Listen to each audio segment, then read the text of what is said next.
Анан Жүйүт ага басып келип мындай деди: "Мырзам, кулуңдун сөзүнө кулак салсаң экен, кулуңа каарданбасаң экен, анткени сен фараондой эле адамсың." Мырзам кулдарынан: "Атаңар же бир тууганыңар барбы?" деп сурады эле.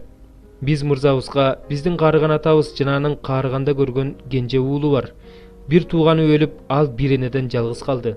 Аны атасы жакшы көрөт дегенбиз. Сен болсо кулдарыңа: "Аны мага алып келгиле, мен көрөйүн" дедиң. Биз мырзабызга: "Бала атасын таштай албайт. Эгерде ал атасын таштап кетсе, анда атасы өлүп калат" дедик. Бирок сен кулдарыңа: "Эгерде кенже иниңер силер менен кошо келбесе, мындан ары көзүмө көрүнбөгүлө" дедиң. Биз сенин кулуңа атабызга келип, мырзабыздын сөздөрүн айттык. Анан атабыз: "Дагы барып бир аз эгин сатып келгиле" деди. Биз ага: "Биз бара албайбыз. Эгерде кенже бир тууганыбыз биз менен барса барабыз. Анткени кенже бир тууганыбыз биз менен барбаса, тиги кишинин жүзүн көрүүгө болбойт" дедик.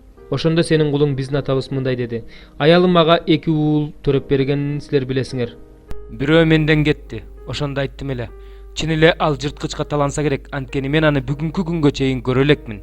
Эми муну да алсаңар, бул да бир кырсыкка учураса, карыган кезимде кайгыга салып, өлгөндөр жаткан жайга түшүрөсүңөр. Эгерде мен сенин кулуңа атама барганда жанымдай көргөн баласы жаныбызда болбосо,